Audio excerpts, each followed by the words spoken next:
Hola, buenos días. Desde el Centro de Estudios Acá Center hemos recibido mucha demanda de formación e información sobre los procedimientos y protocolos de reapertura.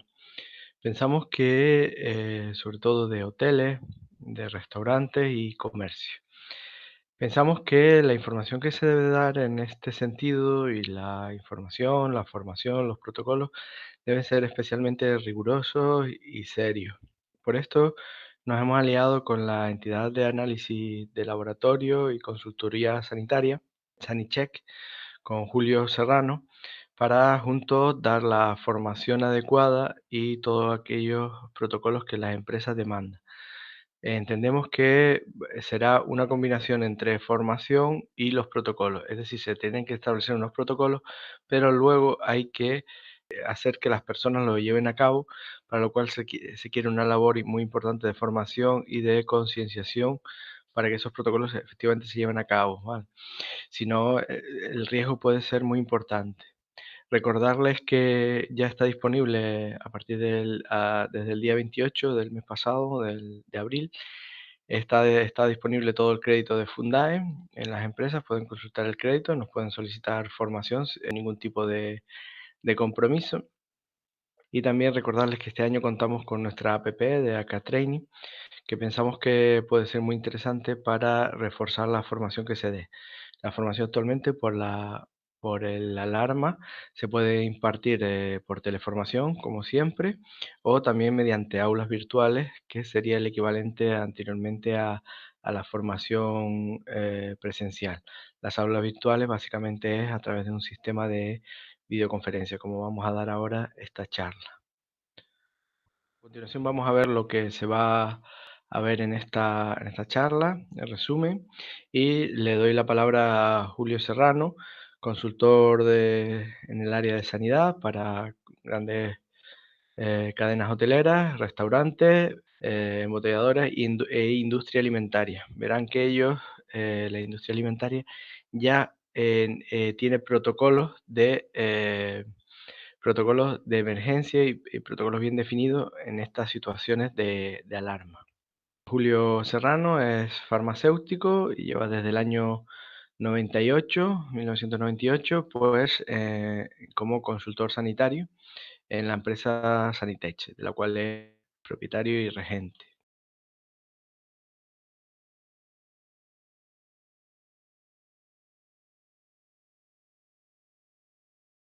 Cómo se extiende una pandemia en función de la virulencia de la misma, pues entonces se acuden a modelos matemáticos que permiten ir haciendo una serie de previsiones. Eso no quita para que en medio de estas previsiones pues puedan ocurrir, no hay que descartarlo, pues puedan ocurrir, por ejemplo, una mutación y que vuelva a reaparecer el virus. Bueno, si hemos hecho la tarea nos va a coger bastante más preparados. Pero hay una cosa que sí se las digo y se las digo como farmacéutico, es decir, toda vez que un virus entra a la cadena humana, como en su día entró el virus de la influenza, el virus de la gripe, toda vez que entra un virus en la cadena humana, ese virus luego va mutando y va viniendo por temporalidad. Es decir, que lo que vayamos a preparar ahora no es para pasar una situación puntual, sino es algo a lo que nos tendremos que acostumbrar. El mundo es así y tenemos que vivir conforme a sus reglas, ¿no?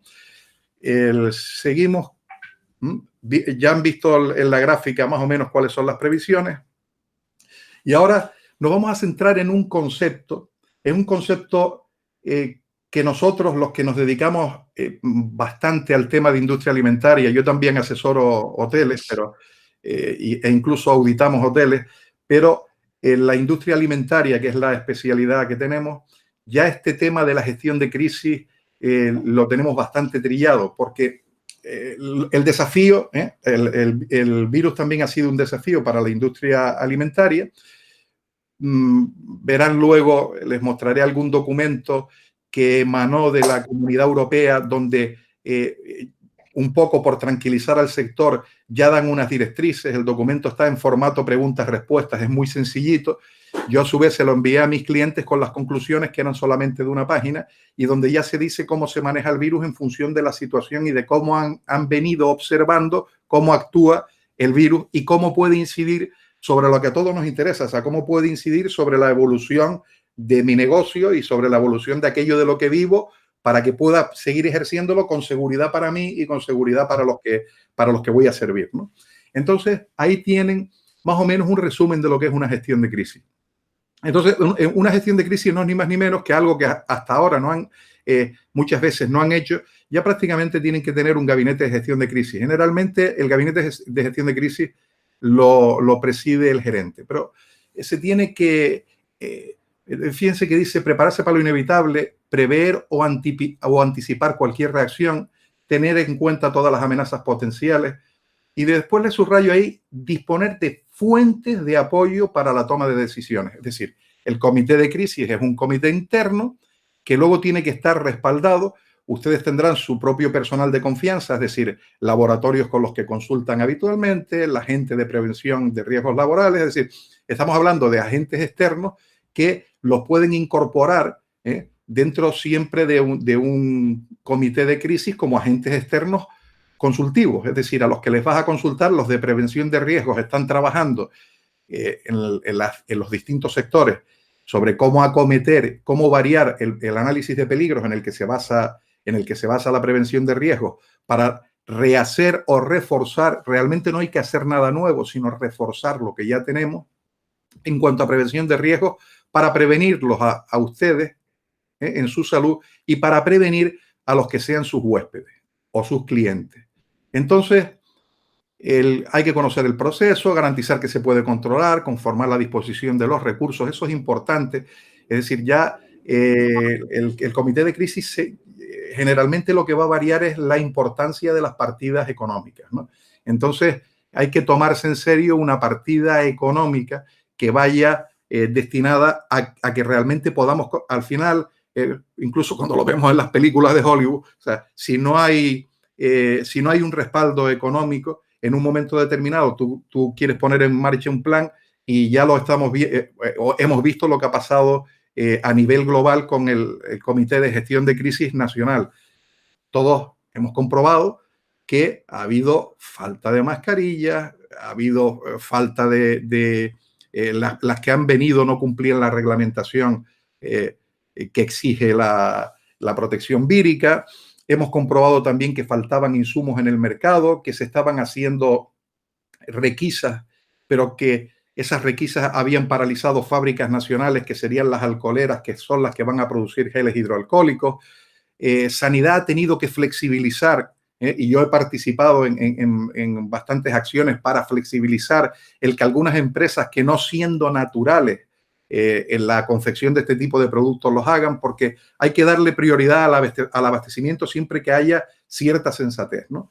Entonces, asegurar que el comité de crisis lo compongan gente competente, es decir, que de ahí salgan, si es necesario, pues tener más asesoramientos, buscar asesoramientos externos.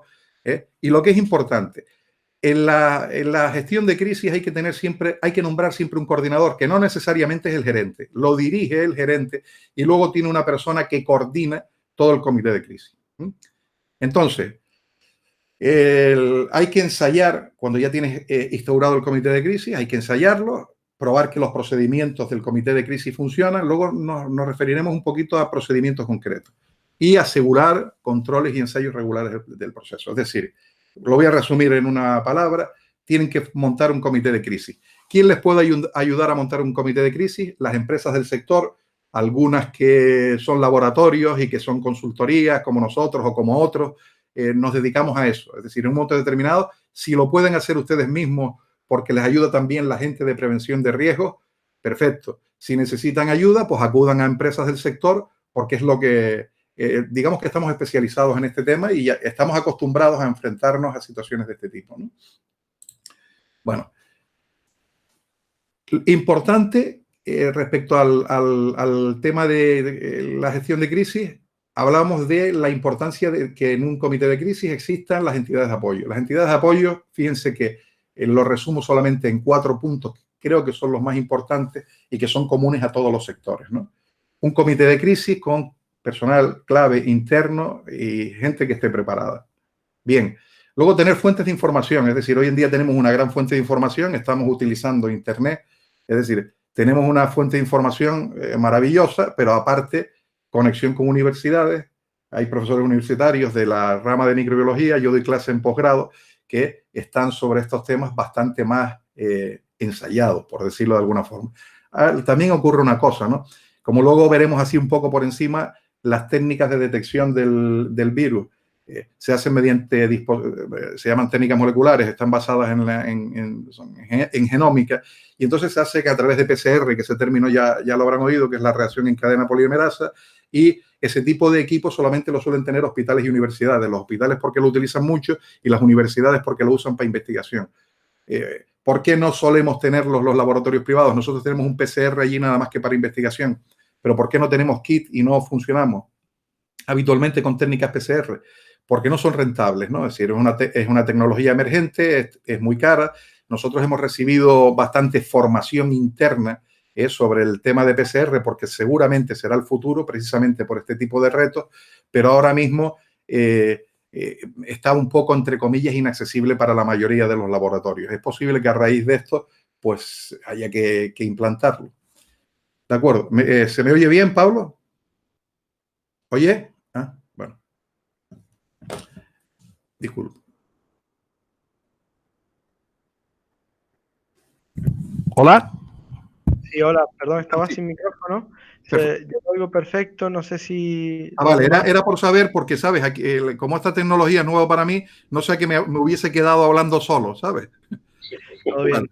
Venga, Hasta ahora perfecto. se ha escuchado todo bien. Entonces seguimos, ¿no? Sí, Fíjense que, aparte de la fuente de información, hay que mantener en todo momento en la agenda a las personas claves de las autoridades competentes. Es decir, porque en un momento determinado el comité de crisis tiene que notificar algo o se sale de los procedimientos que ya tendríamos elaborados y hay que hablar con las autoridades para que en su caso sean ellos los que nos digan lo que tenemos que hacer si la situación a la que nos enfrentamos puntualmente está fuera de los procedimientos que estén contemplados, ¿no? Y luego hay una parte muy importante en la gestión de crisis que es la gestión de medios de comunicación. Al final tienen que nombrar en cada gestión de crisis a la persona que mejor sepa expresarse y que sea consciente del problema, la tienen que nombrar como interlocutor. Eso significa que ante posible pregunta de agentes externos o ante posible preguntas de prensa, en caso de que se dé algún caso, nadie tiene que hacer ningún tipo de declaración, sino la persona que tienen asignada como interlocutor. Y esa persona va a dar una versión oficial. A pesar de que lo que debe primar es la transparencia, en algunos casos hay protección de datos, con lo cual los mensajes que tiene que emitir esa persona tienen que ser mensajes que estén consensuados dentro de un comité de crisis. Y ahora vamos a pasar a temas que son más lógicos y que tienen que ver directamente con lo que venía en la convocatoria, es decir, el tema de protocolos, que antes de pasar a protocolos, política de comunicación, generar confianza, comunicar desde el principio, transparencia entre gestores, respetar la lógica preocupación que pueda tener en un momento determinado el cliente o la sociedad y planificar la información. Es decir, vamos a pasar ya a uno de los puntos que estaba en la convocatoria. Es decir, establecimiento de protocolos. Miren, oficialmente no se han establecido protocolos todavía. Cuando digo no se han establecido, es que no se han establecido por las autoridades. Si las autoridades ahora mismo están ocupadas en atajar la pandemia, en llevar un programa de desescalada que sea racional, pero les voy a decir que esto funciona desde las autoridades hacia nosotros y debe funcionar también, como ya se ha demostrado en muchas ocasiones, desde nosotros hacia las autoridades. Y eso pasa por asociaciones, pasan por asociaciones profesionales que en un momento determinado estén en contacto con las autoridades. En este caso, vamos a aprovechar una de las ventajas de las autonomías, que es que tenemos acceso a autoridades autonómicas que a su vez tienen acceso a las nacionales. Pero, ¿qué les quiero decir con que no hay protocolos establecidos? Hace muy poquito, hace unas horas, ya me llegaron unas recomendaciones, luego se las pongo en pantalla porque aquí no sé cómo liarme con eso. Me llegaron unas recomendaciones relativas y que van dirigidas a los directores de establecimientos y son recomendaciones sectoriales. Muy bien, les explico. El ordenamiento jurídico por el que nosotros nos estamos llevando es, si sale un reglamento de la Unidad Europea, de la Comunidad Europea, perdonen, pues vamos a tener que hacerlo de uso obligatorio porque es un reglamento, es decir, son las leyes de máximo nivel que tenemos ahora. Si no ha salido ningún reglamento, es posible que se emita un Real Decreto sectorial. Si no sale un Real Decreto sectorial, que sería a nivel nacional, puede salir un decreto autonómico sectorial, que no existiendo los anteriores, que son leyes de mayor rango, pues deberían cumplirse. Entonces, para llegar posiblemente a ese decreto, las asociaciones empresariales, ahora es cuando más vamos a necesitar las asociaciones empresariales, deben primero estudiar la situación, emitir propuestas alternativas, porque piensen ustedes una cosa muy sencilla, ¿no? Ahora mismo quien se ha movido son las asociaciones empresariales. Les acabo de hablar de que hay un documento dirigido a los directores de hotel. Y además hay más documentos emitidos por asociaciones empresariales del sector turístico. Bien, están muy bien hechos. De hecho, la presentación que les voy a poner está basado en uno de ellos, en la HOES, en la de Levante. Pero lo que hay que hacer es trabajar sobre eso. Ahora veremos cómo hay que trabajar sobre eso. Y luego, una parte o una buena parte de los empresarios tienen que entrar en contacto con las asociaciones sectoriales que deben hacer convenios con otras asociaciones para tratar de presionar en base a argumentos. ¿Quién te va a dar esos argumentos? Miren, en todos los comités hay gente experta que en un momento determinado te puede dar argumentos para que se pueda producir una apertura o para que se pueda discutir en el caso de que pretendan hacer un borrador de alguna ley, es decir, que pretenda ser demasiado restrictiva. Podemos saber si las restricciones que quieren imponer son matar moscas a cañonazos o no. Entonces, en ese sentido, las asociaciones empresariales, siempre basándose en un comité científico en el que puedan apoyarse sobre pruebas científicas, puede solicitar que esas normas se hagan más realistas. Es decir, lo que dicen en alguna asociación empresarial, que no nos pongan un flotador relleno de cemento. No sé si me explico con eso. Entonces, tenemos la experiencia previa. Algunas asociaciones hoteleras y algunas cadenas hoteleras se movieron bien cuando la anterior pandemia de la gripe A, en la industria alimentaria hicieron lo propio y tenemos esa experiencia anterior, con lo cual más o menos se saben qué directrices se deben tomar. Miren, no hay que hacer muchísimas cosas nuevas. Lo que sí hay que reforzar son los procedimientos que ya tenemos, como veremos. Mire, en cuanto a responsabilidades de la dirección, ya hemos dicho hacer un comité de crisis. No está puesto en la diapositiva, pero se da por hecho. La dirección tiene que ocuparse, como siempre se ha ocupado, de las incidencias, ahora con más motivo, limitar la asistencia de los trabajadores que estén contagiados, disponer de los recursos, lo que les dije antes, habilitar partidas reales para darle prioridad a todo lo que tiene que ver con la prevención del coronavirus. Coordinar, si bien, el comité de crisis y coordinar el registro de todas las acciones. Es decir, por ejemplo, hay que notificar algo a las autoridades, pues será el gerente el que le diga al portavoz del comité lo que tiene que hacer en base a la noticia que hayan construido y qué es lo que se tiene que declarar. ¿Qué no se debe decir? Porque hay datos que entrarían dentro de la protección. Uno no puede estar dando nombres de enfermos ni temas de esos. Eso quien les asesora se los puede aclarar. Pero bueno, ahí tienen ustedes a grosso modo cuáles serían las responsabilidades de la dirección de la empresa. Después, miren, hay responsabilidades, todo esto está basado en la guía, hay responsabilidades en recepción. En recepción, medidas básicas como informar a clientes durante el check-in, el tema de consultas médicas, es decir, tener direcciones de consultorios, hospitales y demás, y qué tienen que hacer, qué tipo de avisos y qué tipo de actuaciones tienen que hacer desde la recepción si se determina de que pueda haber algún caso o que exista un caso sospechoso. En ese sentido, se está discutiendo hasta que pase a reglamento. Mientras no haya reglamento, guías sectoriales con las que se puede ir adelantando trabajo, como luego veremos. Mientras no exista un reglamento, todas estas normas las van a ir poniendo ustedes, o deben irlas poniendo ustedes, deben irlas implantándolas porque existe un reglamento oficial. Cuando digo un reglamento oficial, aprobado por un Real Decreto o aprobado por un decreto autonómico o aprobado por la Comunidad Europea. Cuando exista ese documento, verán que va en este sentido, ¿no?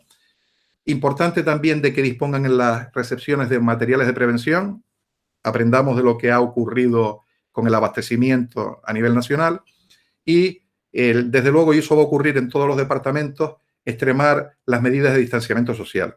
Para el día a día, para lo que a ustedes les preocupa, el hablar de pantallas de plexiglas, no sé, posiblemente quede como optativo. El usar mascarilla durante la anterior pandemia no se imponía al personal de recepción usar guantes y mascarillas, sino solamente extremar el procedimiento de limpieza en el área y disponer de los materiales, es decir, el clásico cubo con tapa para deshacerse de las mascarillas que puedan traer los clientes y puedan acceder a un cubo, que tengan gel disponible, es decir, medidas básicas, ¿no?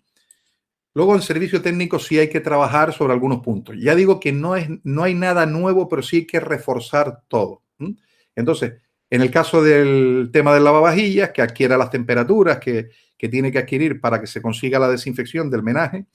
En el caso del aire acondicionado, comprobar y extremar las revisiones. En algunos casos hay gente que está utilizando adicionalmente inyecciones de ozono en el aire acondicionado. Cuando son centralizados es mucho más fácil. Bueno, son medidas a tomar, no son obligatorias y son preventivas. De todas formas, tengan en cuenta que ya Sanidad Ambiental pues ha emitido un comunicado diciendo que no dan, a pesar de que lo es, ahora les explico por qué, no dan por bueno los tratamientos externos que se están haciendo en hostelería, en tiendas y demás, y que se hacen a base de ozono y de dióxido de cloro. Son muy buenos desinfectantes, pero no tienen autorización, lo que se le llama de tipo de producto 2, TP2. Al no tener ese tipo de autorización, realmente si te hacen un tratamiento que te tienen que certificar, el certificado vale de poco. Otra cosa es que por responsabilidad quieras hacerlo, porque quien te está asesorando pues te garantiza que el uso de ozono a determinadas concentraciones pues va a ser una solución al menos aceptable. Pero el certificado que te van a hacer no te va a eximir de que en un momento determinado te pidan que tengas un protocolo de desinfección donde dices que parte de esas desinfecciones se hacen externas, por ejemplo las de apertura, y que las hayan hecho con ozono no te las van a dar por válido, ¿no? Entonces, el tema de los dispensadores que funcionan y que estén en todos sitios, y que aparte de los dispensadores pues existan los de los geles que para lavado en seco. Reparación en habitaciones, tienen que tener un protocolo para reparar en habitaciones donde haya personal o clientes que estén potencialmente enfermos. Ya después veremos que donde hayan habitaciones donde haya personal que esté potencialmente enfermo, las unidades alojativas, que es decir, la gente que ha venido con ellos, las familias, si han venido en familia, tienen que tomar las mismas medidas que van a tomar con el posible enfermo. Antes no se los comenté, los hipermercados, los supermercados están instalando cámaras infrarrojas para la detección biométrica de la enfermedad. Este tipo de cámaras lo que hace es detectar que tienes una temperatura corporal superior a la normal, ¿no? Entonces, en ese momento, pues te pueden restringir el acceso a un supermercado. Pues en el caso de los hoteles, pues habrá que tomar unas medidas menos drásticas, pero sí tomar con cautela en un protocolo. ¿Qué se hace con esa gente que cuando entra en el establecimiento ya de por sí es un síntoma el tener la temperatura más alta, ¿vale? Y hay quien está hablando de la obligación de las pruebas biométricas junto con un pequeño cuestionario, y hay quien dice que eso no es necesario. Entonces, luego les diré y ustedes mismos examinarán si ese tipo de normas es necesaria o no, con algún dato que les voy a poner. Miren, medidas generales que vienen en las guías. Las guías, ya les digo, las guías son orientaciones. Luego las empresas que les hacen las auditorías tienen que ser capaces de adaptar esas guías generales, comprobar que esas guías generales se implantan. Es decir, y tienen que ser capaces de ver que esas guías se han implantado a su establecimiento concreto. Me detengo aquí en comedores de cocina, pero les voy a hablar de un caso concreto. Debido a la novedad de este tipo de pandemia, pues hay quien piensa que cuando se hace el protocolo de detección de un posible enfermo, ya hablamos que el límite de detección de un posible enfermo es cuando empieza a presentar varios síntomas. Es decir, empieza con altas temperaturas, tos y parece que tiene ya las vías respiratorias altas tocadas. Bueno, cuando eso ocurre, ya hay quien piensa que es mejor aislarlo en la habitación. Aislarlo sí. Hay quien piensa que es mejor destinar un área del hotel, y sobre todo ahora que se va a subir de forma escalonada, para ese tipo de habitaciones donde la gente que está aislada se traslada. Luego en la habitación donde estaba se aplica un protocolo de desinfección, se espera el tiempo necesario. Fíjense que se está hablando de 3 días y eso es discutible. Y se espera el tiempo necesario, que eso seguramente se reducirá, porque no hay motivo científico para esperar 3 días. Y cuando lleguemos a la situación de haber desinfectado esa habitación, ponerla nuevamente a disposición de nuevos huéspedes, y el paciente que esté en ese momento aislado y conforme al protocolo, pues posiblemente habrá que llamar a las autoridades para que esa persona se le lleve a hospitales y comprobar la enfermedad, o a lo mejor, en este caso, las autoridades lo que determinan es hacer un test in situ para saber si se lo llevan a hospitalizar o no se lo llevan a hospitalizar. Afortunadamente estamos en una etapa en la que el número de enfermos no está saturando las UCIs, con lo cual el procedimiento va a ser sencillo. Es decir, enfermo, probablemente se lo lleven, le hagan las pruebas, verán qué tipo de pruebas hay que hacerle, porque en lo de las pruebas hay bastante confusión, y comprobar que la persona lo está padeciendo, está en fase inmune. Evidentemente, si está padeciendo los síntomas, puede ser el coronavirus A o puede ser una gripe estacional por influenza, pero es lo que se va a comprobar. Se comprueba lo que tiene, si está bien, vuelve, y si no está bien, pues la persona desde ahí pues pasará a donde tenga que pasar. Es decir, si cuando se acabe el viaje lo llevan bueno, es decir, todo eso se va a contemplar en los protocolos. Entonces, comedores y cocinas. En cuanto a comedores y cocinas, fíjense bien, medidas generales que vienen en las guías: desinfección de manos de clientes, es decir, poner más dispensadores para que se laven las manos.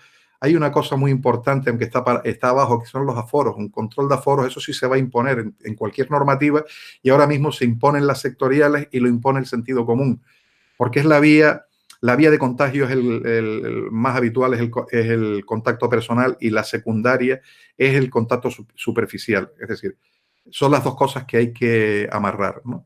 Medidas de distanciamiento, aforos separación de mesas, el tema de limpieza y desinfección, reforzar los protocolos, vigilar el tema de conductas de personal, que todo eso va a través de la formación del personal. Es decir, ya determinadas cuestiones como darle la mano al cliente, por muy conocido, pues ese tipo de temas, lo mismo que intercambiarse objetos con los clientes, todo ese tipo de temas estará bien especificado en los protocolos, pero son, digamos, que cosas de sentido común, ¿vale? Aquí, bien.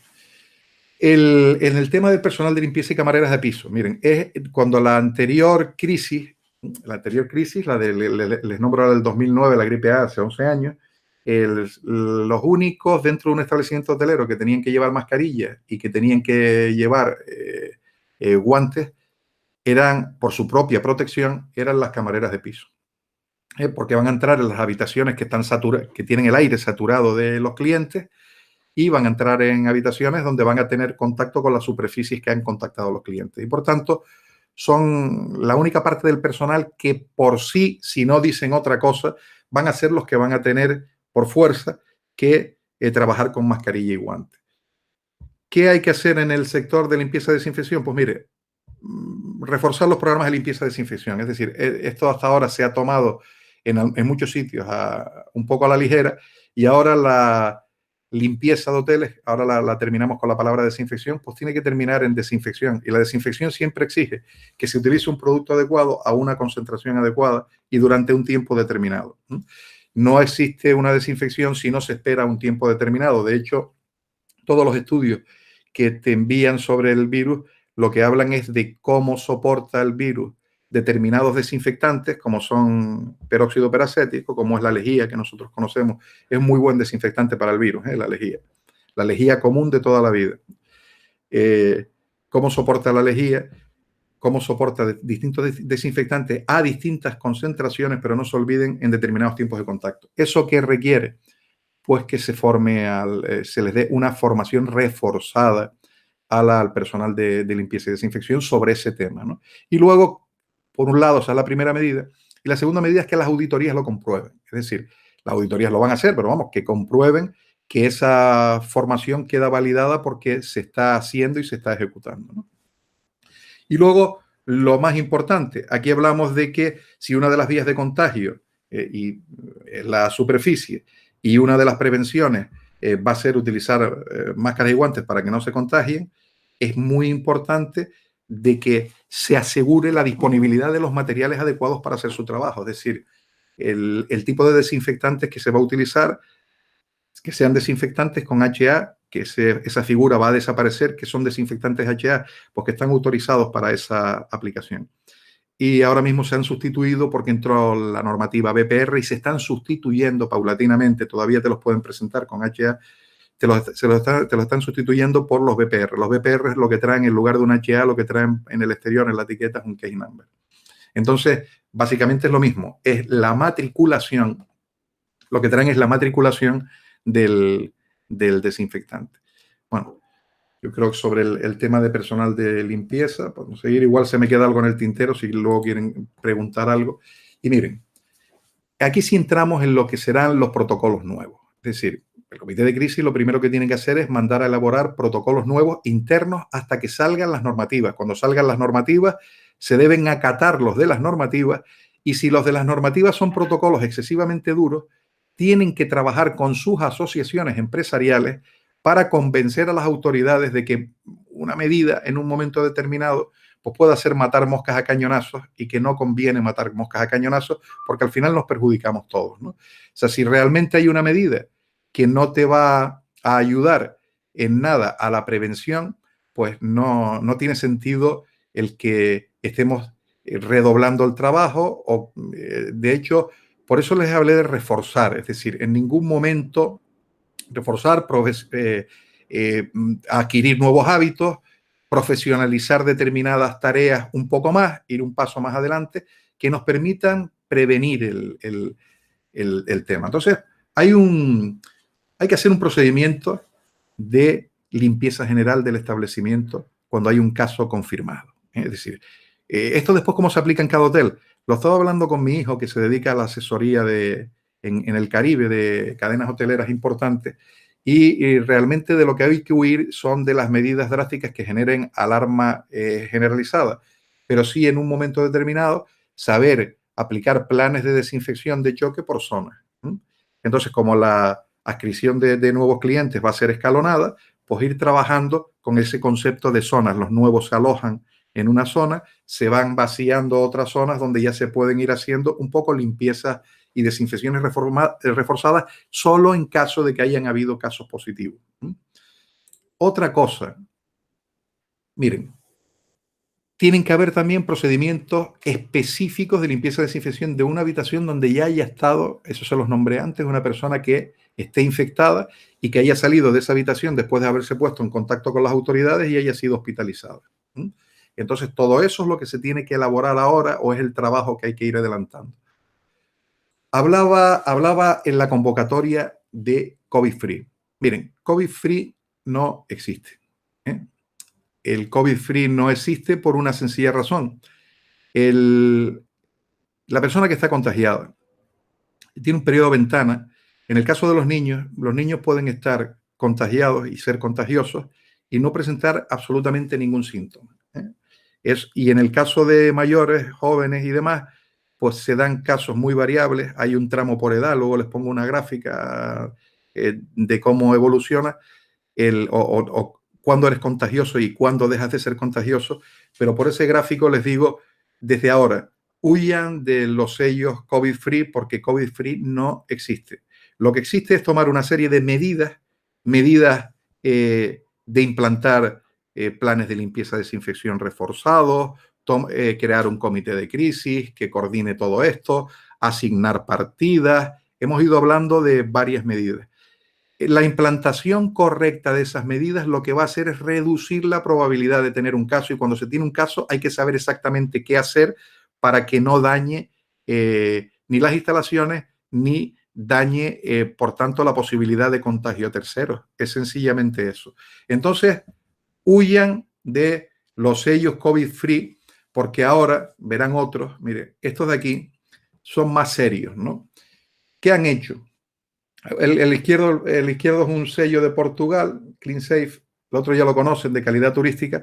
Y entonces estos sellos, ya alguno de ellos tradicional, el de la izquierda es nuevo, los he puesto sencillamente como ejemplo.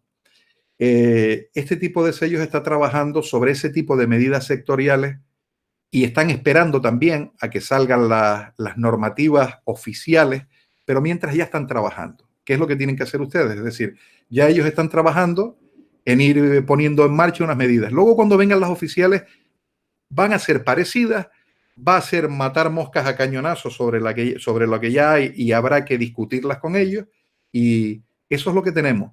Entonces, los sellos en los que ustedes pueden confiar para que les garanticen la calidad turística son aquellos que hayan contemplado en sus análisis de riesgos para el sector, hayan contemplado y estén promocionando la prevención del virus en el sector hostelero.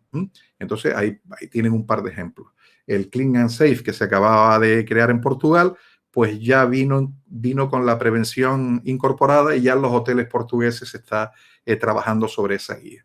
Cuando salga la normativa, si es de la Comunidad Europea, los reglamentos de la Comunidad Europea, pues ya harán que esas normativas, las sectoriales, tienes que cambiarlas, porque tienen el valor que tienen, son normativas sectoriales que te sirven para ir trabajando, pero luego hay que acondicionarlas a los reglamentos.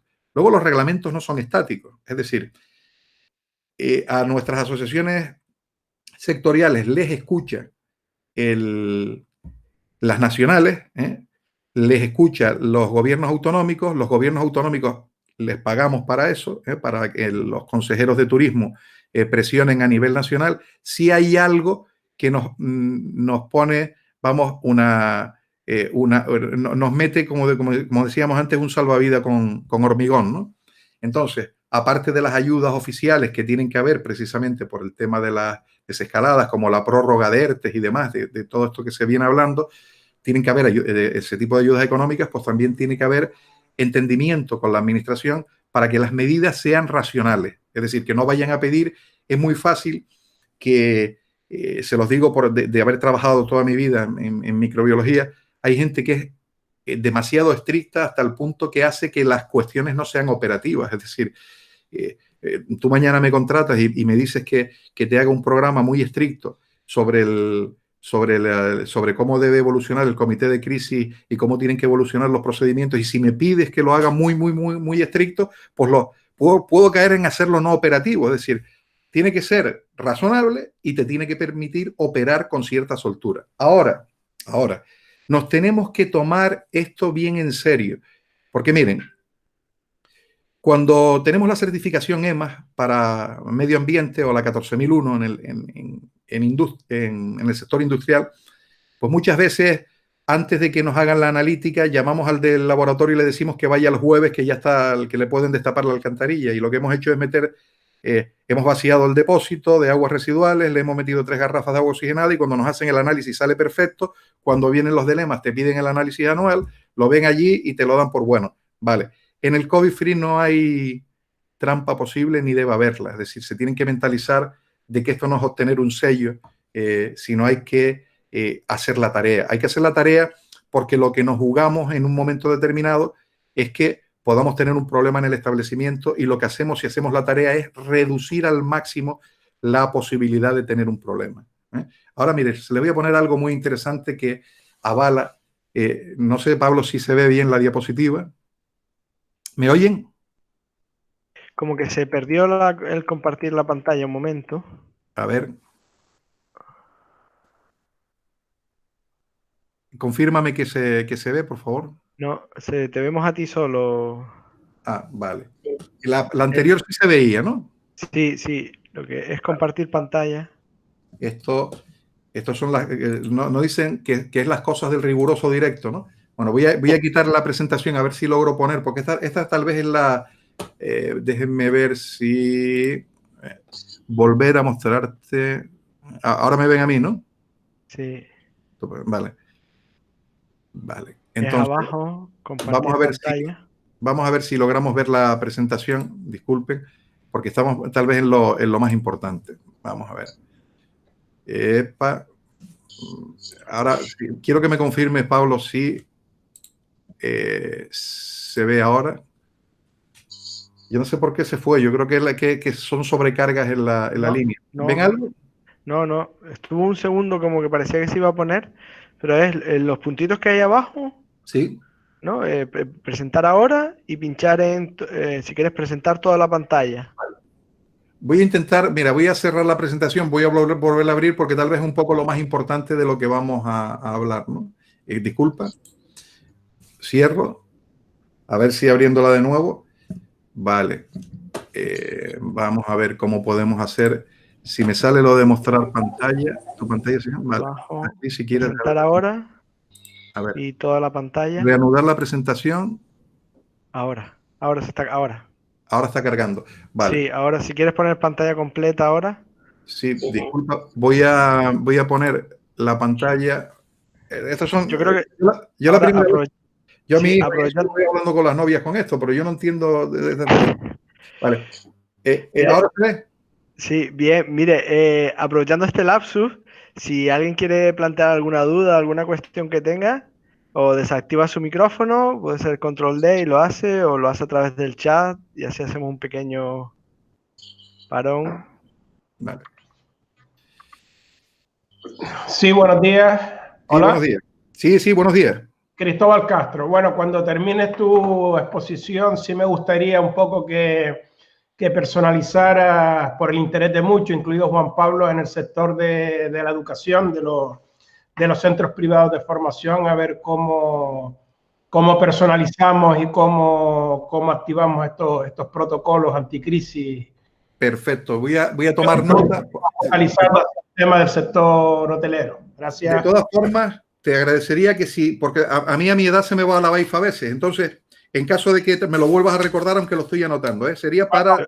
Yo lo recuerdo. Buen árbol está arriba. Venga, te lo recuerdo. Venga, perfecto, lo he anotado. Gracias por la anotación. Ahora cuando terminemos hablamos un poco de esto. ¿Alguien más quiere...? Por el chat están poniendo alguna pregunta. Por ejemplo, Miguel Montes de Oca pregunta, ¿el ozono es efectivo? Sí, mira, vamos a hacer una cosa. Como yo cuando estoy en esta pantalla, la verdad es que me tienen que perdonar porque ya está terminando la presentación y soy un poco tollo para estas cosas. Entonces, cuando terminemos ya acudo al chat, que entonces sí tengo acceso al chat y ya vamos contestando a través del chat, incluso las preguntas que me hagan privadas por el chat, o no sé si son públicas, las voy a contestar para que todos las entendamos, porque eso, sobre ese tema sí quiero hablar. Sobre esta diapositiva, si les parece, y ahora como ya está terminando, pasamos al tema de preguntas. Sobre esta diapositiva, fíjense la importancia que tiene, ¿no? Y esta está avalada, por eso les puse las referencias abajo. Esto es lo que ya se ha estudiado de este virus concreto. Cada virus tiene su ciclo, ¿no?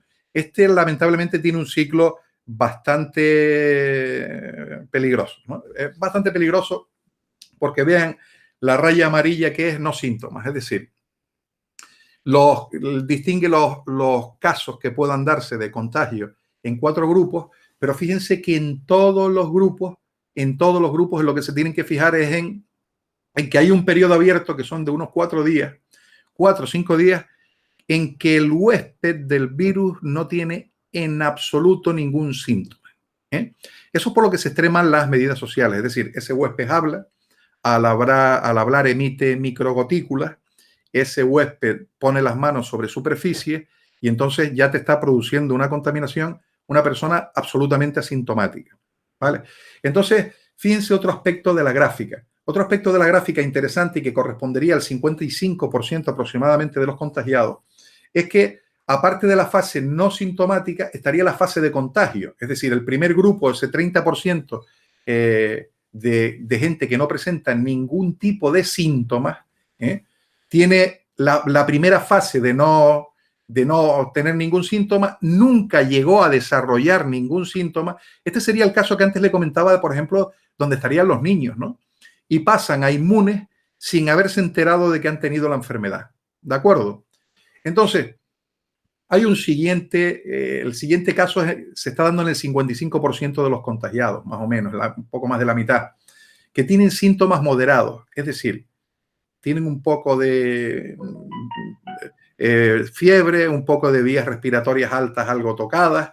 Y entonces, fíjense una cosa, el periodo asintomático es el mismo, de unos 4 o 5 días.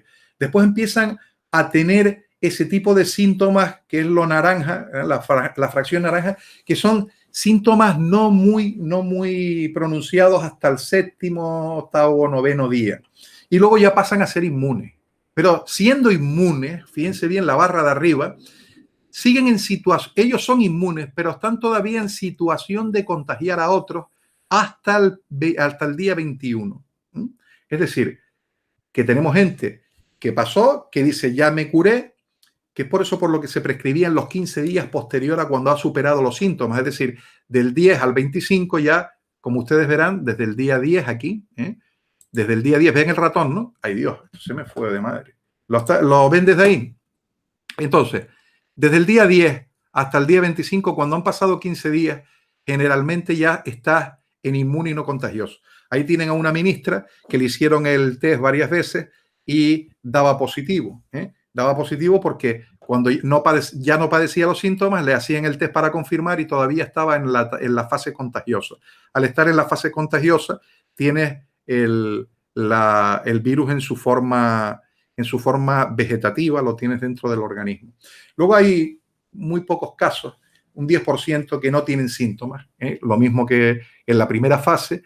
Luego pasan por una más pequeña fase de síntomas severos y esos son los que ya van a hospitalización. Esos incluso, aunque superen la enfermedad en el hospital, van a ser contagiosos durante todo el tiempo. O sea que la enfermedad muchas veces también se piensa que tiene, no solamente como todas las enfermedades, va a anclar según el estado de las defensas del individuo, es decir, de su sistema inmunológico, sino también de la carga vírica. Ustedes, el sistema inmunológico del enfermo no van a poder influir sobre él, pero pueden influir sobre la carga vírica con lo que les decía, extremando limpieza y desinfección, formando a la gente para que ese tipo de limpieza y desinfección reforzada pues acabe siendo un hábito y entonces reducen probabilidades de que exista alta carga vírica a la hora de coger la infección. Y por último, el 5% de los casos, que generalmente son los que derivan a muerte, pues son los que pasan por todos estos estadios, ¿no? Entonces, también son contagiosos durante todo el tiempo, hasta la muerte, ahí lo tienen. Entonces, visto esto es por lo que un sello COVID-free no sirve de nada. Es decir, hay una etapa que se llama ventana, donde el individuo está, como este caso, aquí sí tiene síntomas, aquí no tiene síntomas, pero el individuo es contagioso. El primer caso ya ven ustedes que es contagioso incluso cuando el individuo también, como aquí, es inmune y durante más tiempo. Y luego hay gente que está hospitalizada y que es contagioso hasta incluso bastante tiempo después, que está de forma indeterminada, de haber adquirido la inmunidad. Con el tiempo, cuando se adquiere la inmunidad, con el tiempo se acaba dejando de ser contagioso. Aún no está determinado del todo, en muchos casos, cuál es ese tiempo. Por eso, COVID-free no existe. Y esta es la última diapositiva donde hacemos un pequeño resumen, porque en la convocatoria les hablaban de anticiparse a incidencias y nuevos cambios normativos. Y vamos a hacer un resumen de lo que hemos hablado. Hay que constituir comités de crisis, eso que hasta ahora no era muy típico en el sector hostelero, pues van a tener que adscribirse a ese tipo de circunstancias. En el sector alimentario llevamos toda la vida con este tema. Hay que estar, la obligación de ustedes ahora es estar al corriente de la evolución y de cómo está afectando al sector. Es decir, para eso les sirven las asociaciones profesionales, les sirven las iniciativas como la que ha tenido Acacenter de convocar esto para que intercambiemos impresiones. Les sirve cualquier tema que los tenga en contacto. No sobresaturarse de información, tratar de acudir a medios que tengan interés. Es decir, ¿quién tiene interés en que esto se solucione? Ustedes mismos, ante la incertidumbre, pero no nos queda otra que avanzar, es decir, aquí no hay que hacer otra cosa. Y todos los que vivimos de esto, pues en Canarias, mire, yo tengo un laboratorio y todos de una u otra forma vivimos de esto, porque mis principales clientes es la industria, pero es que la industria suministra al sector servicios y el PIB canario es sector servicios y por tanto todos estamos en el mismo barco y todos deberíamos tener ese interés. Por tanto, estar al corriente de la evolución en todos los que tienen interés porque pueden aportar algo nuevo, estar al corriente en las asociaciones sectoriales y estar al corriente de lo que se va dictaminando por parte del gobierno, filtrándolo, porque las charlas estas, me van a perdonar, de a lo presidente, que son muy poco aclaratorias, es mejor irse a la página web de Sanidad, donde ya vienen las cosas bien claritas, si uno quiere tener más información o acudir a otras fuentes fiables. Y ya les digo, las asociaciones empresariales en ese sentido, por su propio interés, están al día. Luego, ¿qué pueden ir haciendo? Prevención de riesgos, es decir, hablar con la empresa que les lleva al tema de prevención de riesgos y que les hagan un nuevo análisis de peligros. Es decir, ahora hay un peligro nuevo asociado y está asociado a superficie y afecta al trabajador. Entonces, en la parte que afecta al trabajador, les tienen que hacer un nuevo análisis de riesgos para ponerle, en algunos casos, en situación sobre cómo se deben utilizar las nuevas medidas, los EPIs, según lo que haya dictaminado su comité de crisis. Ya les digo, de momento, para la epidemia de la gripe A, ya les dije, en recepción pues no hacían falta tomar medidas como mascarillas, fíjense la imagen un poco de mascarillas y guantes, ¿no? O sea, en recepción no se toma eso, habrá quien quiera hacerlo, pero bueno, personalmente si no es necesario sería como matar una mosca a cañonazos, ¿no? Poniendo la distancia social y poniendo los medios necesarios y a lo mejor poniendo una pequeña pantalla de plexiglas o de algún otro plástico, pues ya está, ¿no? Entonces, elaborar protocolos para las nuevas situaciones, es decir, ya ustedes mismos o a través de las empresas que les asesoran, pues tienen que elaborar ese nuevo tipo de protocolos de los que ya hablamos. Hay un protocolo de que al final van a determinar si van a utilizar una zona del hotel, sobre todo cuando con esta desescalada van a poder hacerlo con más comodidad, y si va a quedar una zona para este tipo de casos. Este tipo de casos normalmente se va a dar ya de por vida, es decir, esto vino para quedarse y entonces hay que saber de forma automática cómo reaccionar y eso lo tienen que tener ya por escrito y lo tienen que tener ensayado. Entonces, esos protocolos para nuevas situaciones y cómo se desinfecta y quién tiene acceso a las habitaciones donde hay algún enfermo, eso evidentemente esas personas tienen que estar aisladas, hay que darles como digo yo, la alimentación hasta que pasen al hospital, hay que dárselas en habitación, tienen que decir qué parte del personal tiene acceso, etcétera. Eso estaría todo en el protocolo. Luego, muy importante, se los digo por mi experiencia en industria, no hay protocolo que valga si no se forma a la gente en el protocolo. Es decir, miren, yo se los pongo en el caso de la industria, es mucho más fácil, pero en la industria habitual, la clásica de toda la vida, no en la industria hotelera, pero estamos hablando de lo mismo. Miren, da problemas, por ejemplo, una lavadora y entonces se elabora un protocolo de desincrustación y un protocolo de desinfección. Entonces, cuando eso se hace, te dicen que la lavadora empieza a funcionar a las 5 de la mañana. Señores, hay que ir a las 5 de la mañana, estar comprobando que cuando la lavadora se pone a funcionar, se está ejecutando el protocolo conforme estaba establecido. Hay que tomar muestras de antes de que se haga la operación y de después de que se haga la operación para poder evaluar que la operación ha sido efectiva, por ejemplo, en cuanto a desincrustación o en cuanto a reducción bacteriana. Y con todo eso hacer un estudio, si sale positivo, pues el protocolo queda implantado. Y queda después de implantado automatizado, es decir, ya la lavadora se va a tratar durante los ciclos de mantenimiento de esa forma. Pues eso es lo que hay que hacer, hay que trasladarlo al hotel, es decir, ¿y qué ocurre con el tema de formación? Hay una formación previa que les das de cómo tienen que hacerlo y hay una formación sobre el terreno de cuando lo estén haciendo.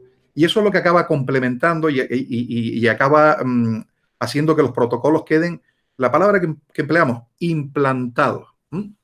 Entonces, lo mismo, tenemos que reforzar un poco los nuevos procedimientos de limpieza y desinfección, como ya les decía antes, con productos que estén autorizados para ello, respetando los tiempos de contacto, que muchas veces es ver el ciclo que tienen las personas que acceden a las habitaciones. El personal de limpieza tiene un ciclo es importantísimo, no se los nombré antes, lo de airear la habitación, ahora más que nunca, porque el tema del virus permanece en suspensión en el aire bastante tiempo. Entonces, aparte de que se pueda ir luego depositando en superficies, el tema de aireación de habitaciones ya lo era importante con la gripe A, ahora es mucho más importante.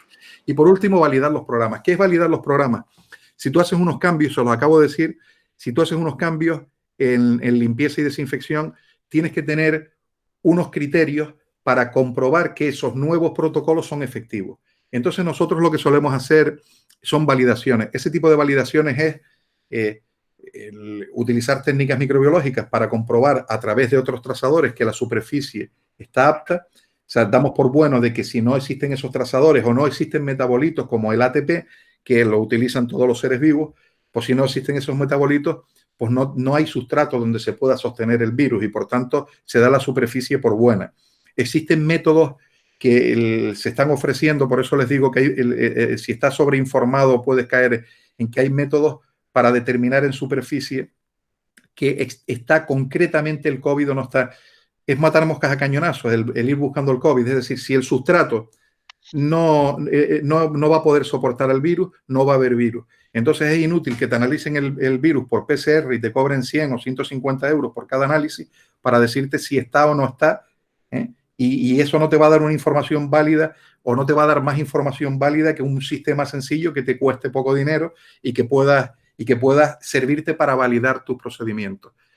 Con esto en general ya he terminado lo que es la presentación en todos los puntos que traía la convocatoria. Entonces voy a cerrar la presentación y no solo a través del chat, sino las preguntas personales, que a ver si me las modera Pablo, pues vamos a ir tratando de responder a las dudas que ustedes tengan.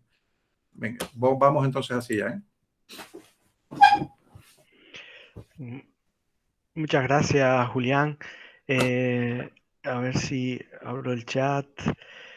Hay varias preguntas por aquí, voy a ir contestando en orden. Muchísimas preguntas. A ver, a partir de aquí, una pregunta de la que te hacía antes de Miguel Montes de Oca, si el ozono es efectivo. Vale, yo tengo acceso, ¿de quién me estás hablando? Tengo acceso ahora mismo al chat, ¿no? Sí, Entonces, Miguel Montes de vamos Oca a a las contestar. 12:22. Vale, me oyen todos, ¿no? Sí, vamos. Me oyen todos, vale. En cuanto a la efectividad del ozono, mire, se los dije durante la charla, pero les voy a hacer más explícito. Yo he dado charlas en el Colegio de Médicos y en el Colegio de Farmacéuticos a sectores alimentarios, hablando sobre el ozono, lo ultravioleta, es decir, esos métodos para algunas cosas son buenos, para algunas cosas no son tan buenos. Ahora les explico, yo lo utilizo mucho en mis protocolos en las embotelladoras, en embotelladoras de agua, que como saben es una de las industrias principales de Canarias. En Canarias se envasa el 5% del agua nacional y bueno, entonces a mí me da muchísima garantía el uso del ozono, ahí lo utilizamos de forma diferente, el ozono lo puedes utilizar diluido en una solución que luego nebuliza o lo puedes utilizar directamente como gas. Como mismo se desinfectan los hospitales con óxido de etileno, que es un gas, no hay desinfección que no curse con una limpieza previa, como ustedes saben y se los han dicho en curso. Entonces se hace una limpieza exhaustiva y después ya se termina de desinfectar con ozono. Con ozono, con óxido de etileno en hospitales, que está autorizado para hospitalario. Ahora entramos en un problema de autorizaciones, es decir, el ozono en hospitales está autorizado por la Agencia Española del Medicamento y Productos Sanitarios. Entonces, ¿por qué es un desinfectante ambiental tipo TP2? Pero el ozono no está dado de alta. Es por lo que Sanidad ha emitido un comunicado diciendo que ese tipo de tratamientos no los da por válidos. Pero no los da por válidos porque en su momento nadie presentó sobre el ozono un estudio de su capacidad desinfectante sobre superficie como agente desinfectante TP2. Es decir, es un tema legal, por decirlo de alguna forma. Ahora, se puede utilizar y es un producto seguro. El ozono es un gas que tiene, en química sabemos si son buenos o malos por el mecanismo de acción que es oxidante y tiene un potencial de oxidación-reducción el doble que el cloro. Es precisamente por lo que no se emplea en piscinas. Es decir, en piscinas llegó a utilizarse, pero al tener un potencial de oxidación-reducción el doble que el cloro, podía oxidarnos nuestra piel. Por eso están contraindicados los baños de ozono. Es decir, para eso es malo. Para eso es malo. Para otras cosas es bueno. Es decir, yo creo que utilizar ozono en una estancia para desinfectarla después de haberla limpiado profundamente, desde luego que mal no le va a venir porque va a oxidar todo lo que quede por oxidar allí, incluido si tienes una lámpara metálica, el ozono no va a distinguir entre un microorganismo y una lámpara metálica, es decir, la va a intentar oxidar también, lo mismo que todo lo que esté metálico y esté desprotegido, o me van a perdonar la expresión que a veces es un tópico made in China, ¿no? Vale. Entonces, se puede utilizar, sí. ¿Qué criterio tenemos en la industria alimentaria antes de utilizar algo? Primero, saber que es bueno por sus características químicas y luego lo que hacemos es validarlo. Vale. Lo quiero para desinfectar superficie. Estoy utilizando un tratamiento que no tiene TP2, pero que yo lo asumo. Vale. Utilizo el ozono y luego valido que donde se ha utilizado el ozono se ha conseguido el efecto que se perseguía. Es decir, que si el efecto que se perseguía era reducir la población bacteriana y por ende de virus, que me hagan un análisis y que efectivamente lo ha conseguido. Eso se hace una sola vez. Toda vez que lo tienes un informe de validación. Y entonces si las autoridades te dicen que por qué estás haciendo eso, tú le dices, estoy haciendo eso porque se me ha validado. Nosotros en la empresa nos tomaron un poco por locos los de AENOR cuando les pedimos en su día que dentro del alcance queríamos tener la validación de superficie. Y entonces nos miraron un poco raro, pero lo hicimos porque varios de nuestros clientes es industria alimentaria y a veces tienes que emplear productos que no estén estrictamente metidos dentro de la legislación, que tú sabes que funcionan, pero en ese caso te exigen validarlo. No sé si queda contestada la pregunta o queda aclarado. Y voy a intentar hacer un resumen por lo que he entendido y me corrige Julián si no es correcto. Es decir, el ozono, el problema científicamente se puede demostrar que el ozono es efectivo, sin embargo, Sanidad Ambiental o el departamento correspondiente de Sanidad Ambiental no ha aprobado su uso, no tiene aprobado su uso como desinfectante. ¿Es así? Ajá, exacto. Vale, y entonces, si lo queremos usar, lo que debemos realizar luego es una validación de que efectivamente ahí no ha quedado virus, ¿no? Que sería como una analítica posterior, ¿no? ¿Es eso, Julián? Exactamente. Entonces, en caso de que no esté autorizado por Sanidad Ambiental, lo puedes utilizar. Miren, hay una, abundando un poco en esto, porque me han hecho muchas preguntas en los sectores, en el tema de, fíjense ustedes un caso muy típico, ¿no? Que vas a comprarte una ropa a un establecimiento que te la vas a probar, te la vas a probar y ya sabemos, por lo que sabemos del COVID, ya sabemos ¿qué implicación tiene probarte una ropa? Yo creo que aquí ninguno tiene ninguna duda de qué significa eso de probarse ropa. Entonces, ¿qué haces con esa ropa que alguien se ha probado y que ha decidido no comprarla y no se la lleva y te la deja en el establecimiento? ¿Han pensado en eso? Entonces, se barajan soluciones, algunas de ellas son verdaderamente locas, ¿no? Es decir, se está barajando que se lo lleve y que lo traigan y que antes de traerlo se lleve a realizar una desinfección de la prenda. O sea, eso no es operativo, ¿no?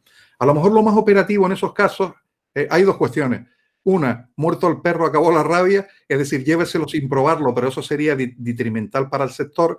Y la otra es, después de probarlo, pues intentar meterlos en armarios de desinfección de ozono. Es decir, para eso se tiene que validar por parte, eso ya es un estudio de más alto calado, se tiene que validar que el ozono ha sido efectivo, desde luego lo va a ser frente a la prenda, pero ¿qué ocurre en el caso de secreciones? Porque la propia secreción te va a hacer que quede protegido el virus mientras exista esa secreción. Es decir, si la persona cuando se está probando moquea un poco y se pasa, por ejemplo, la mano así o estornuda, en esa ropa que se ha probado ha dejado secreciones donde el virus puede prevalecer durante días.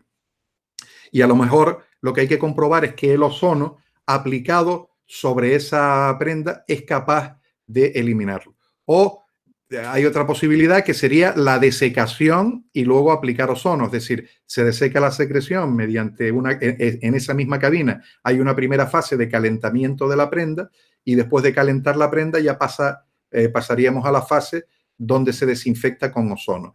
Al estar la secreción seca ya no hay posibilidades de que la bacteria pueda desarrollarse o pueda transmitirse a un tercero. Pero eso requerirá un estudio serio del sector textil para evitar ese problema que van a tener. Me han seguido, ¿no? Bueno, si alguien quiere intervenir o Miguel quiere aportar algo más, en otra cuestión preguntaba también Miguel y Pedro Espino bueno, Miguel preguntaba si el ozono más una radiación ultravioleta y Pedro Espino si con las lámparas ultravioleta podría tener alguna utilidad en la desinfección de superficies metálicas como las joyas y los cristales. Vale, perfecto. Miren, efectivamente son medios que van a ayudar. Yo les cuento una pequeña anécdota para que sepan, porque lo que quiero es que se mentalicen de que una cosa puede ser buena y al mismo tiempo para una cosa y ser mala para otra. Miren, hace muchos años, yo incluso no tenía ganas, estaba intentando que las aguas se potabilizasen, algo tan básico como que las aguas estaban potables. En Canarias habían zonas que no utilizaban aguas potables, ¿no?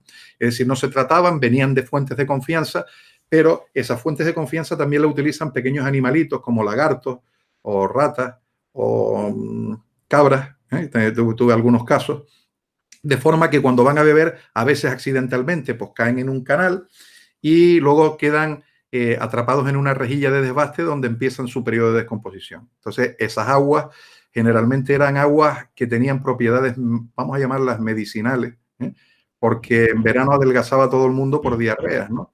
Entonces, cuando se dio ese caso, teníamos que ir tiene que ver con las lámparas ultravioletas, o yo como iniciativa privada, en la empresa donde estaba, empecé a tratar de poner sistemas muy sencillos para clorar.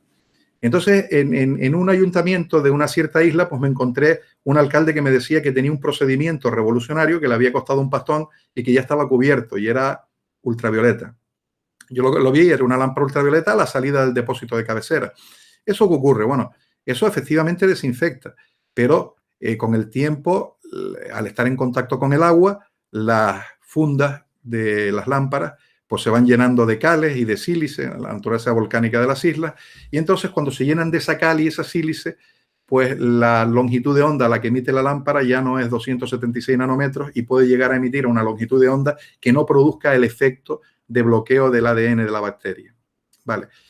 Entonces, efectivamente, lo que les estoy diciendo se confirmó al siguiente verano. Tuvieron esas aguas, entre comillas, medicinales que produjeron esas diarreas que se producían todos los años, ¿no? En el caso del aire, miren, he hablado de lámpara ultravioleta en agua. Vamos a hablar de lámpara ultravioleta en aire. En aire son bastante más efectivas al no tener contacto con agua. La eficacia de esa lámpara va a ser proporcional al tiempo que, como ustedes saben, viene marcado en la duración de las lámparas y que hay que irlas sustituyendo. Y ahí sí puedes exprimir el tiempo que dice el fabricante. Si te dice que es una lámpara de 30.000 horas, pues es una lámpara de 30.000 horas. ¿Qué es efectivo?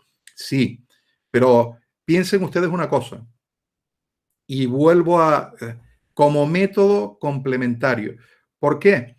Porque la radiación ultravioleta no le va a llegar, lo expliqué antes, no va a llegar, por ejemplo, en un exudado, en una microgotícula, si no hay limpieza, si no limpias la microgotícula para luego desinfectar la superficie, estamos en lo mismo. La lámpara ultravioleta es capaz de llegar hacer una desinfección prácticamente superficial. Y como lo asociamos a palabra desinfección por ultravioleta, requiere que exista un programa de limpieza estricto en las zonas donde se esté empleando ultravioleta. De hecho, he visto algunas fotos de algunos aeropuertos que ya en determinadas zonas se están aprovisionando de lámparas ultravioleta para que cuando pase la gente a través de esa zona, por lo menos se produzca una desinfección superficial si estuviesen portando el virus, en este caso es lo que nos importa, si estuviesen portando el virus y como una barrera adicional. Y por tanto, como barrera adicional y según dónde, sí vale la pena. ¿Y estaría aprobado por sanidad o sí, el mismo caso del ozono? Eso le pasa como el ozono. O sea, el ozono, la parte que no aprueba sanidad, para dejarlo claro bien del todo, la parte que no aprueba es que se den tratamientos externos basados en ozono. O sea, tú puedes dar un tratamiento interno y validarlo, pero lo que te impiden es que venga una empresa externa y te lo valide, o sea, te dé el tratamiento y te dé un certificado como que aquello está desinfectado. Te puede dar un certificado como que aplicó ozono, pero después tienes que validarlo. Vale, entonces, bueno, de hecho, voy a ver si puedo, nada más que presentarles, a ver si lo puedo, para reforzar lo que estoy diciendo, porque yo creo que es una duda. A ver, presentar ahora y le voy a decir en una ventana y voy a ponerles, mire, les voy a poner una cosa para que vean lo que estoy hablando. A ver, aquí, vamos aquí, compartir. No sé si ahora ven una página web de noticias. Sí, sí, sí. Vale, pues entonces, mira, nos vamos aquí. Esto es la página web de sanicheck.info, que es la que vamos a intentar mantener hasta ahora. Yo con estos recursos no me movía bien, pero miren, aquí lo tienen. Contratar empresas no autorizadas puede poner el riesgo de la salud de todos, trabajadores y usuarios, además de dar una falsa sensación de seguridad, eficacia en el tratamiento realizado. Esto, como ven ustedes, sale del Servicio Canario de Salud, ¿no? Y habla concretamente de que el ozono no está autorizado como virucida frente al SARS-CoV. Lo ven bien, ¿no? Vale. ¿Vieron esa diapositiva, no? Sí. Vale, ese aviso que yo solo tuve que mandar a mis clientes porque también estaban con la desinfección de zonas, por lo que significa, mira, por poder darlo bajo tu responsabilidad lo pueden dar, pero bajo tu responsabilidad tienes que validarlo. Es decir, yo lo he empleado para esto, está dentro de mis protocolos, yo contemplo mis protocolos utilizar ozono porque sé que es efectivo, pero lo he comprobado. No es porque yo lo sepa o me lo haya dicho ese señor de canas y barba, no, sino porque yo tengo un informe de validación para esa superficie de que hay una reducción o que la superficie queda segura cuando se ha aplicado ozono. ¿Me han entendido, no? Si quieren contestar, abrir los micrófonos y alguien aportar. Sí, muchas gracias. Miguel. Vale. Ay, mi madre. Uy, Julián, te vemos. Te estamos viendo desapareciendo. Tienes la pantalla. Sí, tengo un problema porque toqué un botón y ya saben ustedes, a ver si soy capaz. Sí, esto está haciendo una. A ver, ahora lo controlé. Esto es un bloque. Intenté abrir el chat un poco. ¿Qué otra pregunta querían que les contestase?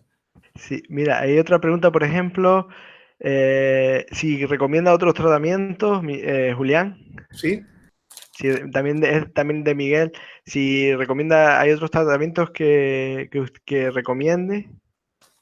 Sí, mira, en cuanto a tratamientos, les digo, mire, en casos concretos porque en general decir tratamientos, pero ¿para qué? Es decir, cuando se va a dar un tratamiento de limpieza, desinfección, hay que saber qué superficie es en la que tengo especial interés. Antes les hablé de varias superficies, por ejemplo, el sector textil y que haya que tratar esas ropas. Les hablo de que en el aeropuerto hay una aplicación de un método de desinfección preventivo que es utilizar lámparas ultravioleta por una zona donde sé que además en los aeropuertos nos pueden hacer caminar como un rebaño todos a través del mismo sitio. ¿Han visto esas puertitas por las que pasamos?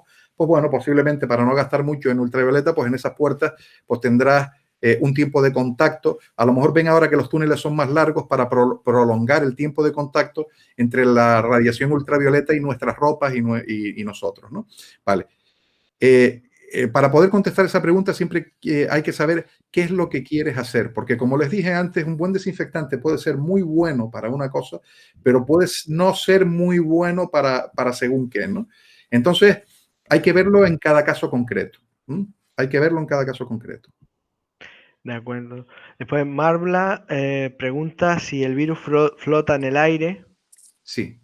Efectivamente, se los acababa de comentar antes, precisamente por eso es por lo que hay que airear las habitaciones, porque se ha comprobado, lástima no pude localizarles a tiempo un vídeo, lo debo tener en el chat porque lo he intercambiado con las empresas con las que trabajo, para que vean un vídeo muy bien hecho donde se aprecia de qué forma permanece en el ambiente. Bueno, en eso sí les digo que me crean.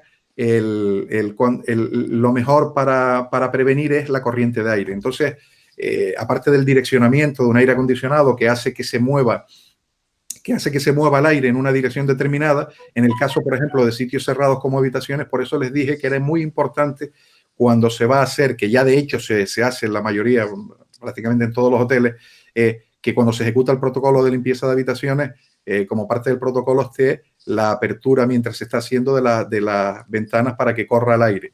Y eso es una medida importantísima porque el virus sí flota en el aire. Ahora, como mismo contesto eso, contesto otra cosa. Por microgotículas, la carga viral es suficiente para padecer la enfermedad en mayor o menor grado. Con algún virus que pilles y respires en el aire, tienes probabilidades de tener la enfermedad, pero muchas menos. Pero si lo podemos evitar, precisamente por eso es por lo que se utiliza mascarilla. Flota en el aire cuando el aire no se mueve. O sea, ir por la calle con mascarilla, bueno, es preventivo, no es necesario porque en la calle habitualmente se está moviendo el aire. En una habitación cerrada, sí es necesario utilizar mascarilla en una habitación que esté completamente cerrada y mal ventilada. Sí es necesario utilizar mascarilla si va a haber más gente en la distancia de seguridad del 1,5 metros, 2 metros, por decirlo de alguna forma. De acuerdo. Mira, Lidia de la joyería Melvi pregunta por la distancia entre las personas, de clientes, ¿no? Si 2 metros o cuántas personas se mantiene esa distancia, debería mantenerse como seguridad. Miren, en todos sitios que les permiten estar abiertos ahora, a mí no, porque soy un laboratorio y solamente puedo salir a hacer consultas, pero el laboratorio no lo tengo abierto. Y tampoco trabajamos con público allí. Pero en todos sitios que está abierto y se trabaja con público, que hay algún sector de mayoristas y demás, donde he tenido que ir, ya las medidas las están tomando, que es la misma que va a tener que tomar en la joyería. Hay dos cuestiones o dos medidas básicas. Aparte de efectivamente extremar la limpieza en la superficie de la joyería, porque la gente pues te va a ver lo que tienes allí, va a verla, se va a acercar e independientemente de que tengas pantallas de plexiglas en algún sitio, la gente va a poner las manos y va a hablar sobre tu mostrador. Entonces te va a dejar allí el virus para otro que toque, se lo pueda llevar puesto o tú accidentalmente toques y te lo lleves puesto. La única medida que en principio puedes tomar es básica. Pantallas de plexiglas en determinadas zonas donde se trate con gente es optativo, lo han hecho en correos, lo han hecho en algunos sitios, y lo otro es de respetar la distancia, que es poniendo en el suelo unas tiras adhesivas donde ya se avisa de que hay que respetar la distancia de seguridad. Eso es lo que se puede, las dos medidas que se pueden hacer: extremar limpieza y poner medios de alejamiento físico en el suelo o una pantalla de plexiglas, porque hay siempre gente que o va despistada o no hace mucho caso a esos medios y se te acerca, ¿no? Y al acercarse hablándote, si esa persona no tiene mascarilla mientras te está hablando y es un portador sano del virus, te lo puede estar pegando. A lo mejor esa persona nunca se va a enterar de que tuvo la enfermedad, pero a ti te coge con el sistema inmunológico un poco más perjudicado o simplemente el virus a ti te pilla por una microgotícula de esa persona y tú sí padeces y esa persona no la padece.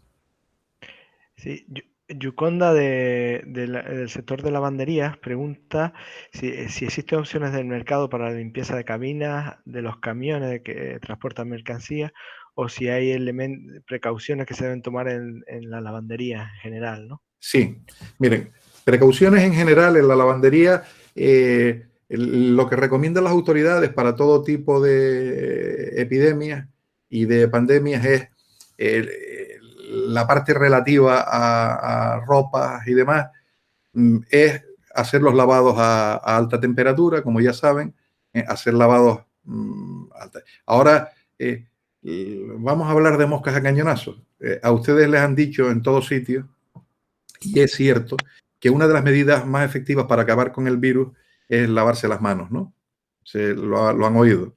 Y cuando hablan de lavarse las manos tienen dos opciones: los geles hidroalcohólicos o el lavado tradicional de manos con agua y jabón. El agua y jabón es más efectivo que los geles hidroalcohólicos. Aunque les parezca a ustedes mentira, el gel huela a alcohol. Bien, un lavado con agua y jabón, la estructura donde está para el virus poder actuar contra nosotros tiene unas proteínas externas en la cápside que es por las que se fija, y esas proteínas están adheridas a una superficie lipoproteica, una superficie grasa. Entonces, el jabón reduce la tensión superficial y hace que las proteínas de anclaje no puedan sujetarse, ¿vale? ¿Eso qué significa? ¿Por qué estoy contando este detalle técnico? Porque cuando vas a hacer un lavado de ropa te lo están exigiendo hacerlo a alta temperatura, porque el virus evidentemente no vive a alta temperatura, pero es que tampoco vive en contacto con el jabón. Es decir, desde el momento que pasa jabón, el virus pierde la capacidad de anclarse y por tanto la capacidad de contagiar. Pero en este caso es una medida, ejemplo de mosca a cañonazo, pero es limpiar en programas de lavado de temperaturas superiores a 60 grados y nada más, es decir, seguir con esa rutina, ¿no?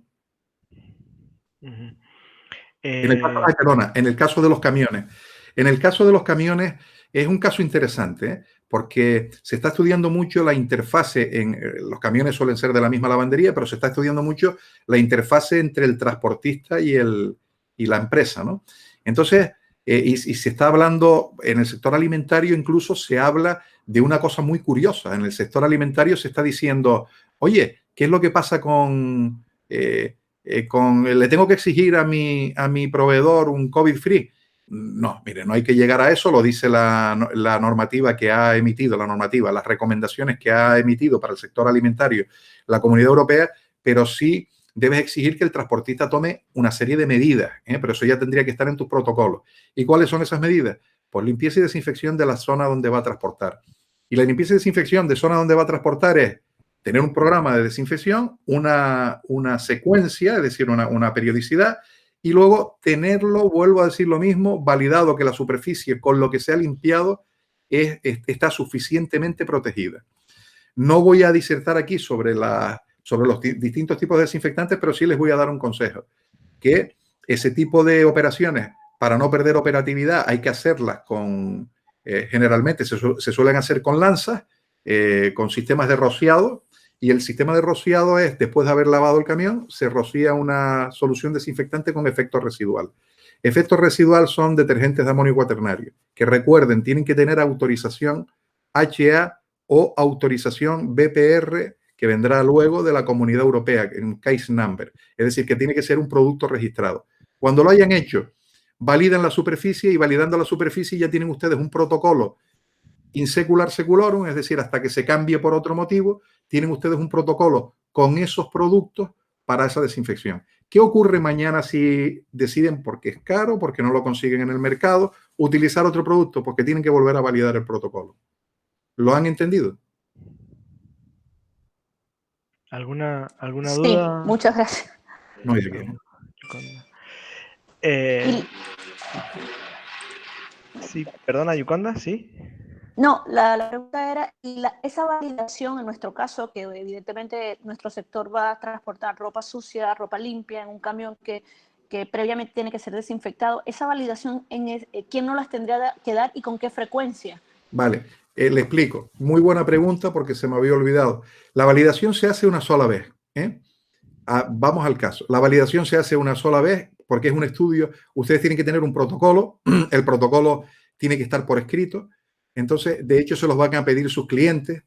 Cuando te pida, tu cliente te vaya a pedir un COVID-free, que no existe, como ya les dije antes, pero te va a pedir, en resumidas cuentas, qué medidas estás tomando para prevenir la posible infección del coronavirus, vas a tener que decirle que tienes unos protocolos y muchas veces te los van a pedir sus propias auditorías y se los tienes que dar. Eso es, bueno, ley de protección de datos, si se los quieres dar, se los das. Y entonces, cuando le das ese protocolo, cualquier auditor va a saber que es válido si te lo han validado. Es decir, no es redactarlo en el procesador de textos y dártelo, sino que luego hay que ir y comprobar una sola vez. Solamente hay que variar ese protocolo o volverlo a validar si hay algún cambio en el producto, en las dosis. Vale. Entonces, la segunda parte.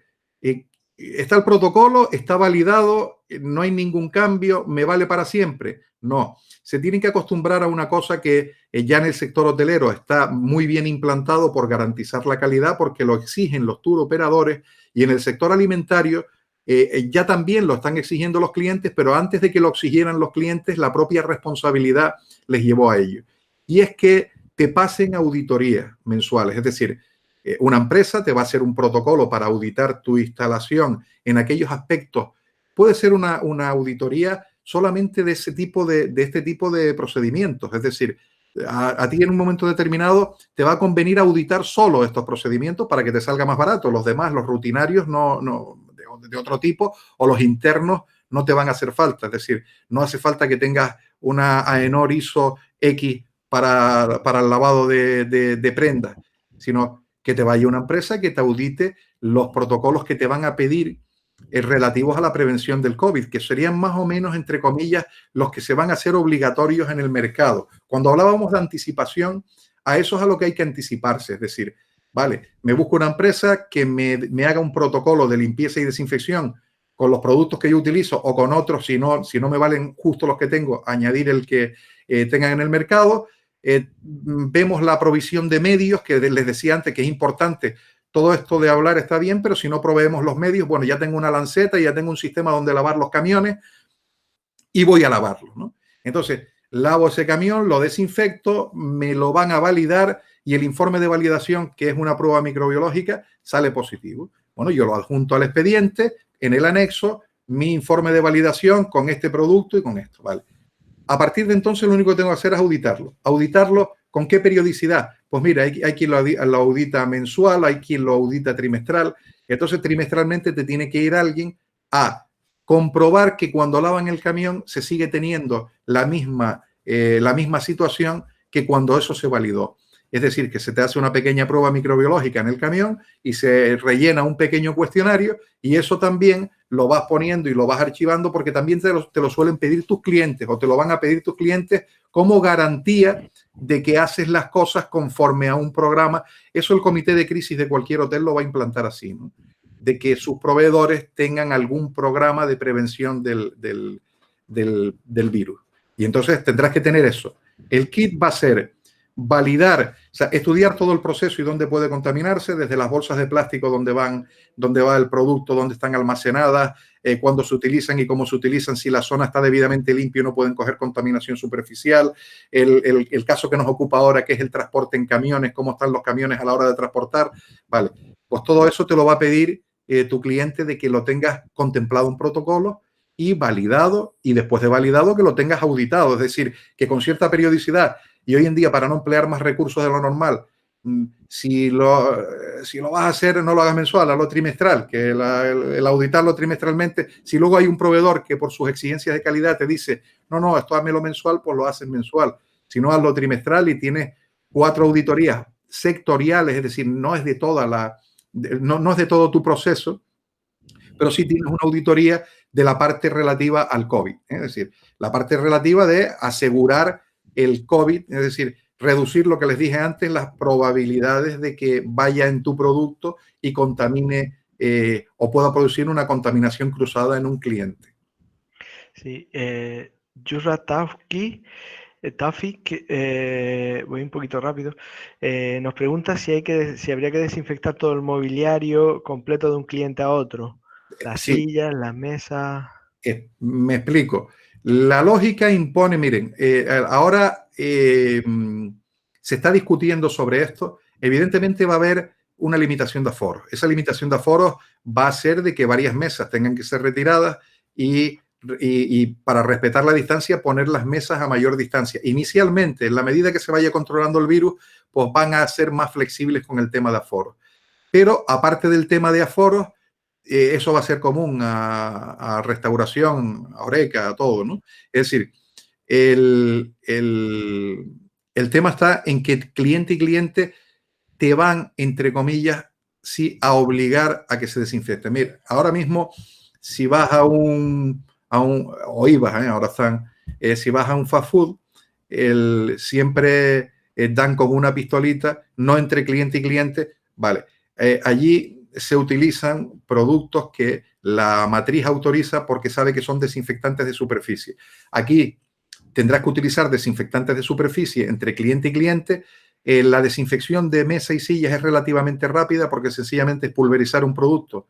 Se hace de forma rotatoria cuando se hace eso habría que explicárselos en el protocolo, y sencillamente luego es pasar una bayeta limpia y de volver a dejar la mesa y volver a sentar al nuevo comensal cuando la mesa esté dispuesta de esa forma. Es decir, ya no vale solamente probablemente con colocar un nuevo mantel, sino que adicionalmente pues hay que hacer una pequeña desinfección. a lo mejor a la larga y estudiando más profundamente el tema, porque al no estar estudiados es normal que pongan este tipo de medidas, pues a lo mejor eliminan el que haya que estar desinfectando la mesa. Ahora mismo por sensatez hay que hacerlo, pero la desinfección es muy sencilla. Pulverizar el producto, además, eso si el cliente lo ve le da confianza, ¿no? Se pasa por el producto y por las mesas y sillas un poquito, una solución desinfectante rápida, pulverizada, se seca y ya se hace pasar al nuevo cliente. Sí, Julián. Y para nuestro centro de formación, para el centro de formación Acacenter, ¿qué nos propone? Hay varios otros, hay también Cristóbal y Rosalía, que también preguntan esto mismo, ¿no? Sí, efectivamente. Mira, mientras existan las medidas de distanciamiento, la única posibilidad que hay de formar es la que estamos ahora llevando a efecto, ¿no? Que al final a todos nos tenemos que acostumbrar y yo estaba buscando la jubilación sin tener que meterme en demasiada tecnología. Pero bueno, esa es una posible solución, que eso a ustedes le tienen que dar forma, porque efectivamente van a crecer las necesidades formativas y se van a tener que dar de esta forma o algunas se tienen que dar in situ en instalaciones del cliente y respetando la distancia. Yo, por ejemplo, he dado los cursos contigo en Acacenter y bueno, las aulas son grandes y en un momento determinado, cuando pasemos a la fase donde respetando las distancias como restaurantes te dejan dar clases, pues se van a dar clases, pero colocando a los alumnos de forma que se respeten esas distancias, ¿no? Habrá que hablar un poquito más alto. Necesidades formativas. Los cursos que se dan son generales. Entonces, van a ser cursos para que el cliente adquiera conocimientos y sea capaz de tratar de implantar como miembro de un comité de crisis o como responsable de un área en su establecimiento, sea capaz de implantarlo. Si no es incapaz o se siente más seguro de que le ayude un profesional, pues que acuda a su empresa de confianza del sector que le ayude a implantar eso sobre lo que ha aprendido. ¿A qué te lleva el conocimiento de las guías generales o a qué te lleva el conocimiento por un curso? A que sabes de lo que te está hablando un auditor cuando te vaya a hablar de modificar un procedimiento o cuando te vaya a ayudar en ello o cuando te lo vaya a validar, ¿no?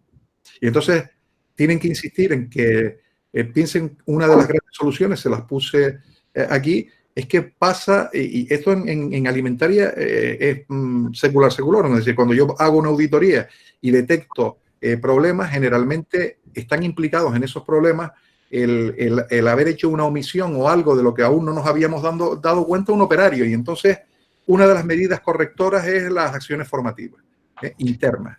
Pues ustedes tienen que incidir en eso.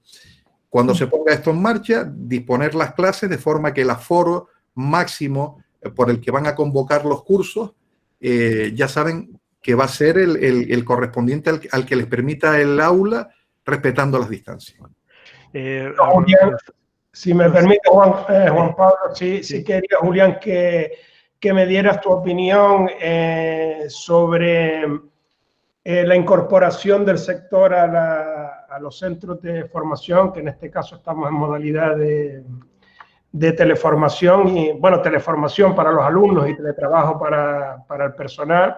Porque en principio, legalmente, a partir del 11, o sea, del lunes que viene, que entramos en fase 1, ya podríamos empezar a trabajar régimen de puerta cerrada, porque no se permite la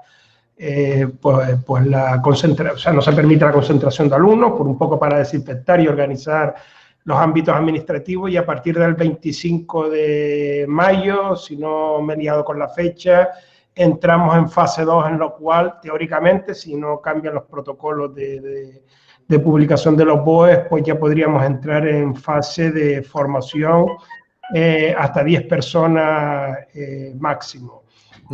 Evidentemente respetando los protocolos sanitarios sectoriales, si se publican para los centros educativos, o genéricos, como han comentado en varias, y tú mismo lo has comentado en tu exposición. ¿Qué opinas tú de esta incorporación en fase 1, en fase 2, o a verla venir y seguir manteniendo? Porque evidentemente para nosotros los empresarios es un desgaste terrible toda esta aplicación de protocolos sanitarios, aparte del desgaste económico, pero también en algún momento dado tendremos que volver a nuestras instalaciones físicas y dejar de lado el teletrabajo, porque el usuario el sector demanda pues, una asistencia presencial, una realización de exámenes y una formación en modalidad presencial. ¿Qué opinas tú de esta estrategia de desescalada? Efectivamente. Vamos a ver, no existiendo otra cosa y siendo la estrategia oficial, no nos queda otro remedio que seguir la estrategia oficial. Precisamente el objeto de la charla ha sido que todo lo que podamos adelantar mientras se van dando los pasos oficiales lo vayamos haciendo. Es decir, ¿qué pueden hacer los centros de formación? Pues ir preparándose para esa fase 2, donde ya puedes tener 10 alumnos. Evidentemente, y sin ser un matemático depurado, les puedo decir que y ustedes lo saben, tener 10 alumnos pues compromete mucho la rentabilidad de cualquier formación que vayas a dar, ¿no? Pero tendrán que entrar en el tema de sus números, de dar esa formación presencial, porque evidentemente este tipo de formación está bien, pero nunca puede suplir a una formación presencial que por otro lado es exigible en algún tipo de cursos y mientras las autoridades no digan lo contrario, no puedes dar, por ejemplo, un curso de prevención de legionela, ¿no? Entonces, tendrán que irse adaptando e ir respetando lo que vayan diciendo las autoridades. Mire, yo no soy de discutir muchas veces eso, porque efectivamente la clave está en una frase que dijiste: mientras no se vaya sabiendo otras cosas, hay que irse adaptando a lo que nos van ofreciendo. Desde el momento que te permitan tener 10 personas, pues yo convocaría cursos y estoy seguro de que esa necesidad formativa es que debería existir, porque estamos ante algo nuevo. Realmente acabará siendo oficial esa formación, como lo fue para legionela.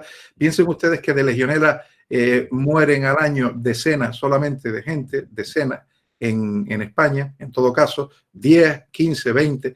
Aquí estamos hablando de que esto es una enfermedad que con cada rebrote pues puede tener una cifra impensable de fallecidos, con lo cual cuando nos estamos enfrentando a esto tenemos que seguir lo que van diciendo las autoridades, respetar las normas, pensar que en su día se va a oficializar, esto se oficializará en un curso, porque va a haber insistencia e insistencia hasta que tengamos un verdadero cambio de hábitos.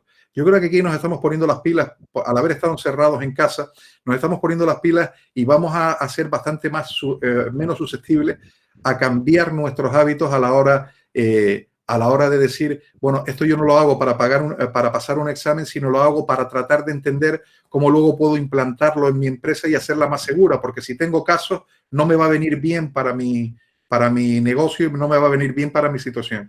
Y por tanto, a los que están en el sector de formación, seguir el calendario e ir anticipando todo lo que puedan. Mira, esto mismo es una anticipación que es, pienso yo, informar a la gente de que estamos ahí y de que vamos a preparar, porque nosotros estamos preparando los cursos precisamente para nuestros clientes, para el sector industrial, y si es extensible, pues también, y supongo que lo estarán haciendo otros que se dedican a lo mismo que nosotros, pues empezarán a haber cursos formativos que la gente pueda aprovechar para defenderse mejor de las consecuencias de la pandemia, ¿no? Sí, eso es Rosalía.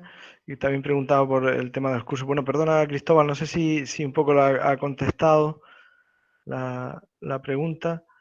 Sí, perfecto, Julián. Yo creo que hay tantas incertidumbres aquí entre las medidas a aplicar en el sector, los momentos temporales en que podemos incorporarnos el personal, los momentos temporales en fase 2 en que podemos incorporar alumnos para formación, el disparatado coste de la carestía en que están los EPIs y todas las medidas por la alta especulación que hay en el mercado, que es imposible pues prever una compra de altísimo número de material para tantos usuarios que movemos, con lo cual, bueno, hay varias variables que hay que difícil de ordenar en la mente a ver cuál es los primeros pasos que vamos dando. Pero bueno, por lo menos ya tenemos información para empezar a trabajar un poquito. Es complicado, además. Pienso que incluso para las autoridades, es decir, ahora quién da el paso para que podamos hacer algo, una desescalada y que luego salga mal, ¿no? O que diga, pues era impropio, ¿no? Pienso que ahí está, nadie se quiere pillar las manos, ¿no? Rosalía preguntaba por cuándo vamos a preparar, Julián, un curso para camareras de piso. estará listo para cuando la gente esté lista para poderlo recibir y ver si eso se puede dar en las instalaciones de Data Center, en las del cliente o donde sea. Es decir, eso ya lo tienen que ir organizando para que cuando la fase de desescalada lo permita, empezar a dar ese tipo de cursos, ¿no? Sí. Habría que ver si ahora, porque por ejemplo, te explico, a mí me obligan a tener cerrado el laboratorio, pero a mí me dejan como en calidad de autónomo, es curioso, me dejan salir a hacer trabajos al exterior. Es decir, siempre y cuando estén justificados, porque te paran por ahí, esto parece un estado parapolicial y más en la zona donde yo vivo, te paran cada 2 por 3 y si vas a algún sitio a comprar algo, como ayer fui a retirar un material que me hacía falta en el laboratorio en un mayorista, pues me tuve que llevar el pedido impreso. La impresora no me funcionó y lo tuve que llevar después en la pantalla y enseñárselo a la policía, porque si no te multan y después ya te dicen usted recúrralo, ¿no? Entonces, en principio sí me puedo mover. Entonces, habría que ver si en la fase de desescalada, yo y otros, me refiero, aquí van a tener que tirar de muchos profesionales que se dedican a eso. Tienen empresas también en Lanzarote a los que yo les he impartido formación que se dedican más o menos a esto. Es decir, van a tener que tirar de todas esas empresas que son profesionales para que les den estos cursos.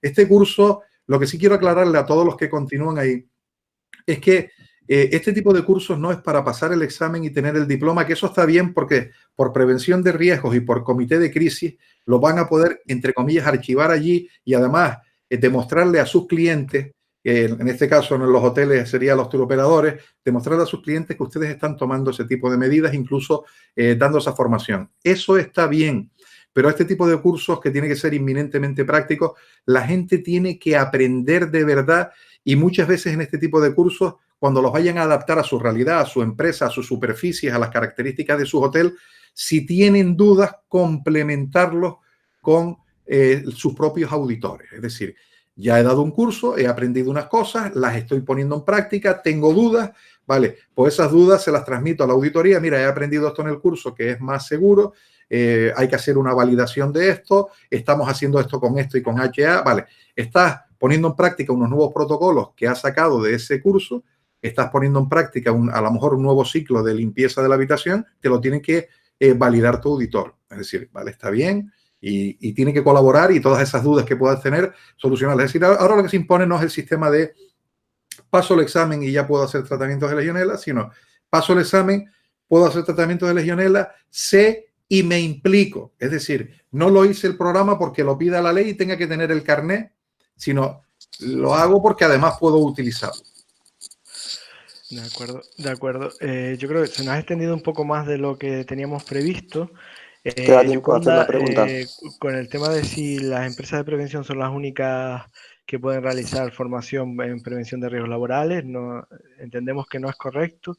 Yo había hablado con Mónica sobre esto y te voy a buscar la legislación en concreto, pero ya otras veces hemos dado cursos de prevención de riesgos laborales sin ningún problema, al margen de la empresa de prevención, ¿no? De todos modos, si me mandan un correo, igual que la presentación, que la estamos grabando, se las podemos pasar. Y bueno, cualquier duda que tengamos, recordarles también que en el periodo de ERTE, ahora actualmente se puede dar formación mediante teleformación y se puede bonificar esa formación. Desde Data Center pues, le podemos ayudar en todos los trámites de la bonificación y gestionar toda la formación, que puede ser incluso específica según las necesidades concretas de la empresa, que es lo que más nos gusta hacer, más que cursos genéricos de plataformas, ¿no? Enlatados que a veces se pueden cumplir los requerimientos de la empresa, pero otras veces no lo cumplen. ¿Vale? Y no sé si alguien tiene alguna duda más que quiera plantear. Sí, si queda tiempo, sí. Sí. Sí, bueno, gracias a los dos. Nada, ¿qué medidas consideras razonables de control para la entrada del personal en los centros de trabajo? Perdón, no escuché bien. Sí, ¿hola? Sí. ¿Me escucha ahora un poco mejor? Sí, ¿qué medidas consideras tú como razonables de control que tengamos que tener para la entrada de los trabajadores al hotel? Pues es que se plantean muchísimas cosas. Sí. Controles de temperatura, tráeme un carnet sanitario que me diga que has pasado y que estás COVID-free. Y ya me ha quedado claro que eso no existe. Bueno, como yo veo que, que eres bastante razonable, me gustaría conocer tu opinión. Bueno, en principio, la opinión y por lo que nos tenemos que guiar es, aquí todo va a tener que ser preventivo y el tema fundamental ha sido a los propios trabajadores, el tema, efectivamente, si han pasado, un factor es que ya hayan pasado la enfermedad y la hayan hecho analíticas y que tenga esa analítica, porque probablemente esté en fase, si tiene la analítica de que no tiene el virus y tiene la IgG y la IgM como la tiene que tener, pues te va a decir que no está en estado infectivo. ¿Vale? Pero lo que decíamos antes, puede haberse recontagiado del virus y estar en periodo ventana otra vez. Es decir, sobre el día que se hizo el análisis, imagínate que fue ayer, pues ya hoy puede haber cogido el virus. Y entonces estar en periodo ventana. Entonces, ante esa situación que les expuse antes, y me alegro de que les haya quedado claro que no existe ese punto COVID-free, la cosa es ir sumando medidas que sean operativas y esas medidas operativas que vamos sumando que nos den esa garantía. Y una de ellas es cualquier trabajador que se vaya a incorporar y que ya haya pasado por esto, darle formación interna sobre la imperiosa necesidad de respetar el tema del distanciamiento social, porque la gente se lo toma, lo vemos en bacteriología, se lo toma a coña porque el virus no lo vemos, como las bacterias. Y sobre todo el tema de las lecturas biométricas. Eso yo sí creo que es conveniente tenerla dentro del establecimiento, ese tipo de cámaras biométricas que ya hoy en día además son asequibles, de forma que si alguien empieza a manifestar los síntomas de la temperatura, lo que hacemos es siempre reducir probabilidades, ¿no? Entonces, si alguien empieza a manifestar los síntomas, pues tratar de aislarlo, o esa persona que empieza a manifestar un síntoma se tiene que aislar en principio, si no cesan los síntomas tiene que hacerse pruebas, pero de momento no puede estar cerca de donde pueda ser un foco contagioso. Y eso lo vamos a hacer por biométricas y lo que decía antes, que va a tener que ser para los clientes, es decir, lo mínimo que van a exigir a lo mejor para determinados clientes va a ser la biométrica y el cuestionario, ¿no? Entonces, con trabajadores andarse con esas. O sea, si están asintomáticos, que trabajen conforme a las medidas.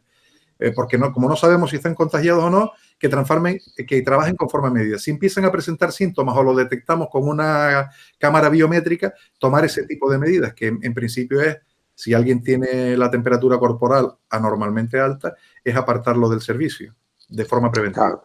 Lo que pasa es que no está claro esa décima, donde marcar el punto límite, ¿no? El punto Claro. límite de 36,5, 36, claro. 37. Pero fíjense ahí una cosa, ese es el problema de la medida biométrica, todo tiene sus pros y sus contras. Ahora, si una persona que habitualmente tiene un grado más, tiene 2 o 3, ya entonces lo tenemos claro. Sí, el problema son las décimas, ¿no? Exactamente, por unas décimas no puedes tomar medidas, aparte la resolución de la FIR, de la FLIR, no es tan potente y por tanto eso hay que hacerlo cuando, o tiene que saltar la alarma cuando realmente hay un gradito y medio más o algo así, por decirte un límite crítico que sea asumible, ¿no? Sí.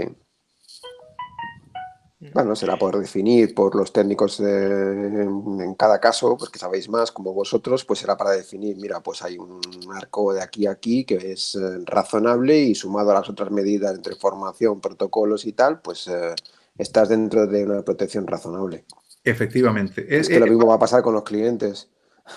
Exacto, pero eso va a ser una suma de medidas, siempre coordinadas por un comité de crisis, pero va a ser una suma de medidas que al final lo que estamos hablando aquí, no existe el COVID-free, pero sí existe la prevención. Entonces esa prevención es la suma de aplicación de todas esas medidas.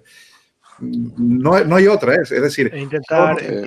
Entiendo que es intentar reducir, poner los medios razonables para que la probabilidad pues vaya bajando en cada uno de esos medios, intentar que uno de los medios pues rompe la cadena y ya la probabilidad pues va bajando, ¿no?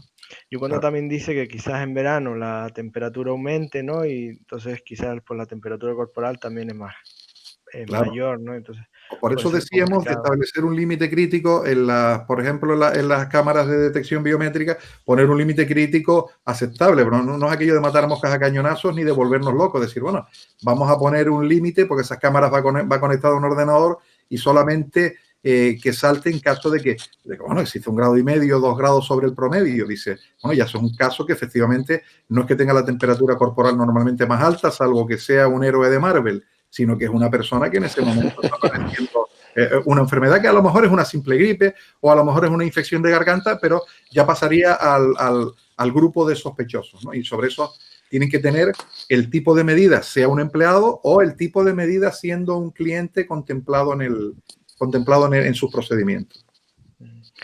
Quedamos un poco, sí, nada, gracias Francisco por participar.